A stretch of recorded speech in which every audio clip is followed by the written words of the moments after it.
A writer by the name of Willard Motley once wrote, "Live fast, die young, and have a good-looking corpse."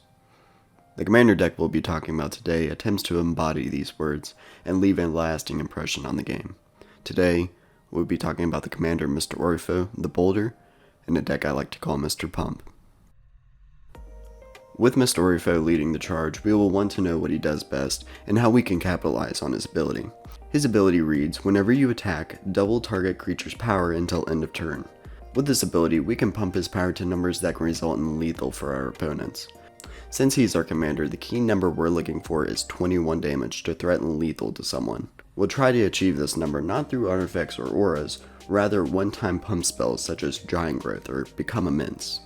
Pre-effect of Mr. Orfeo, the number we're looking to achieve is 11, which after the effect makes him have a power of 22. Though this seems like a lot, we can easily achieve this with about 3 mana. There are also many ways we can reduce that number by finding ways to put keywords on Mr. Orfeo. One of these keywords is Double Strike, which allows Mr. Orfeo to apply his power twice per combat, making the number that we need to achieve before the effect from 11 down to 6. Some of the cards that allow us to achieve this are Teamer Battle Rage and Critical Hit. Another keyword we can try to achieve is Infect. Infect is an ability that converts combat damage into something known as poison counters. Poison counters are an effective means to take a player out since they only need 10 to die. With this, we are playing cards like Tainted Strike and Phrasis in order to get this effect on Mr. Orfeo. Also, the number that we need to achieve for Infect before the effect is only 5, a little easier than the 6 for Double Strike and leagues better than the normal 11. These are the things that we can just do for Mr. Orfeo, but we have other strategies that we can fall back on, which may be a little bit more effective in some cases. Our second strategy is simply running Infect.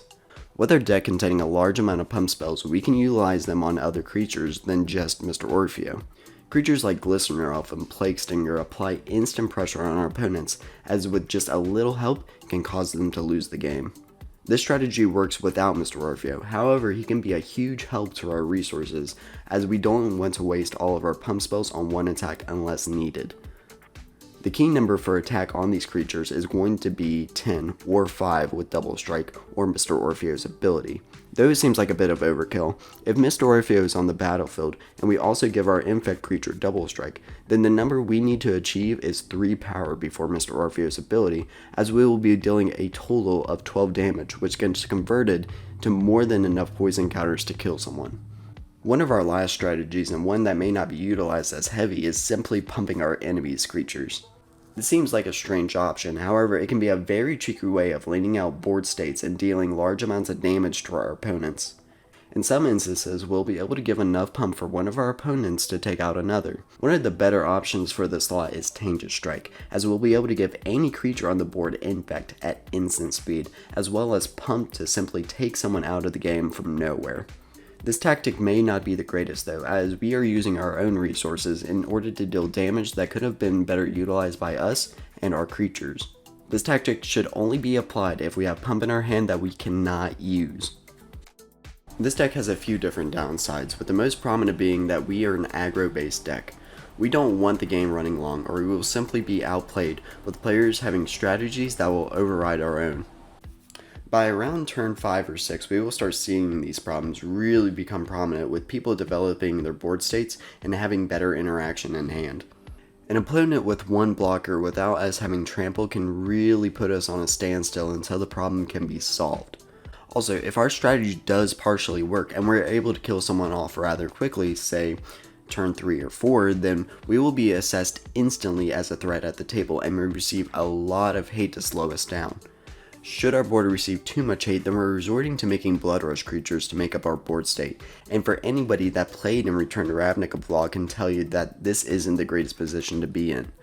Another big issue that we run into is having rather poor interaction. Other than the instant speed combat tricks previously stated, there are very few things that we can do. We are running cheap removal, but it's rather limited as we're trying to focus on our strategy and prioritize it over all other factors. We're doing this so much so that we're running only 1 kill spell and Murderous Cut, 2 artifact and enchantment removals in Hull Breach and Nature's Claim, and 1 board wipe in Blasphemous Act. When we get these cards, we must ensure that they are being used to the best of their capabilities.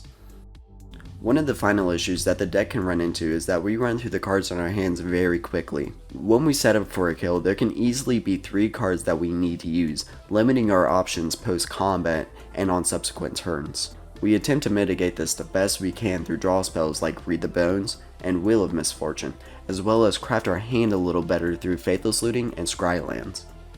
For some of the best performing creatures next to Mr. Orfeo, we have to talk about Glistener Elf, Plague Stinger, and Magus of the Will. Glistener Elf and Plague Stinger are the easiest infect creatures that we can play. Glistener Elf threatens games early, while Plague Stinger has great evasion and flying to get around our opponent's creatures. Magus of the Will is a nice slot for us to refill our hands as we're going to be going through cards quickly. He also acts as a body that we can use with recursion effects such as Phyrexian Reclamation to get back to our hands and repeat the will. Some honorable mentions are Gore-Clan Rampager, Rubble Hulk, and Ignoble Hierarch. Both Gore-Clan and Rubble Hulk offer great amounts of pump, with Gore-Clan offering Trample, while Rubble Hulk can catapult a creature to ridiculous numbers with just a few lands. Ignoble Hierarch is probably our best mana dork, as he taps for all types of mana that we need, as well as giving a trigger of Exalted, which allows a small pump of +1/+1 if a creature attacks alone. For artifacts, we aren't running too many, as equipment slows us down. However, there is Two-Handed Axe. This card allows us to give double strike at instant speed, as well as a Mr. Orfeo-like effect later in the game, which can be very valuable for us, as it is much more difficult for our opponents to get rid of. For enchantments, we have to talk about Phyresis, Rancor, and Phyrexian Reclamation. Phyresis allows us to give any creature infect, making our situational only Blood Rush creature board state a little scarier to deal with, as well as being able to give it to Mr. Orfeo allows for us to set up faster kills. Rancor is a fantastic enchantment as it gives a repeatable means to pump our creatures as they die, as well as give them trample all for 1 mana. Phyrexian Reclamation is around for a few reasons. 1. It brings back our infect creatures to reapply pressure with their presence. 2. It brings back our Blood Rush creatures for repeatable and reliable pump. And 3. It brings back Mr. Orfeo without having to pay commander decks, all for very little mana and life. For sorceries, as much as our card draw is here, we only have Blasphemous Act and Wheel of Misfortune to talk about. Blasphemous Act allows us to wipe the board for a very little amount of mana, which gives us an opportunity to equalize when the mid and late game start to occur. With players afraid to take our damage to begin with, Wheel of Misfortune is a nice slot to have, as it allows us to guarantee a will, as people will be quite watchful of their life totals around us when pumping to crazy numbers. With us running many instants, we have quite a few mentions with Temur Battle Rage, Become Immense, Scale Up, and Tainted Strike. Temur Battle Rage offers us 2 of the best keywords that we can ask for in the form of Double Strike and Trample, as we'll usually be getting both, as the Ferocious ability is easy for us to get around. With these 2 abilities, we are able to break the walls of wide strategies, and hopefully get a little damage in for our opponents. Become Immense and Scale Up essentially have the same use, that being some of the best pump that we can give our creatures, but can be utilized in different means. Become Immense allows for self-graveyard aid, which may be good under the circumstances that our opponents have graveyard recursion from other players, where Scale Up has an overload ability that can allow us to put a lot of power on the board if we have the creatures and mana to utilize it. Finally, Tainted Strike is debatably the best instant in the deck for a multitude of reasons. With it being an instant, at any given moment we are just able to give a creature infect, which makes every combat potentially lethal for our opponents, as we're not only able to add this to our creatures, but to our opponents, which we're able to effectively pump to make lethal should they get in attacks to other players. Also, we can use this on Mr. Orfeo to lower our target number from that dreadful 21 commander damage down to an easy 10 infect. It also allows our Blood Rush creature only board to be somewhat effective. Essentially, Tainted Strike is just a better version of Phyresis, and you really couldn't ask for a better card for this slot. Though we're not running a lot of utility lands, the ones we do run have some great importance, with those being Rogue's Passage, Kessig Wolf Run, and Scarred the Rage Pits. Rogue's Passage is just the best version of evasion that we can have in the deck, with us being able to give unblockable to any of our creatures. Though it's a bit of an expensive ability at 4 mana, it cannot be overlooked, as there will be times with one activation of this card can mean a win or a loss of a game. Kessig Wolfrun and Skarg the Rage Pits essentially function the same, with both giving target creature trample, with Kessig being slightly better as we're able to essentially mana dump for greater amounts of pump into our creatures.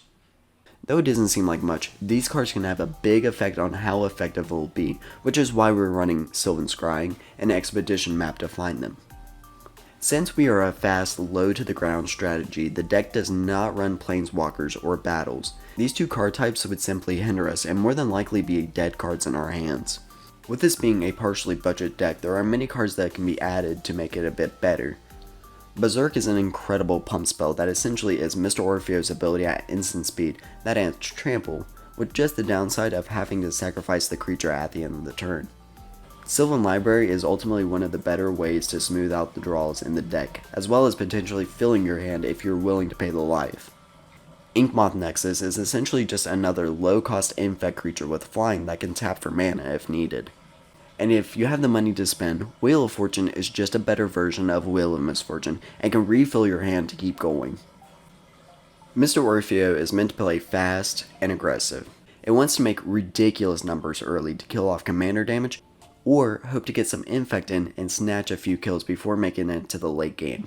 In all honesty, power level wise, I would give this deck around a 5 or a 6 out of 10.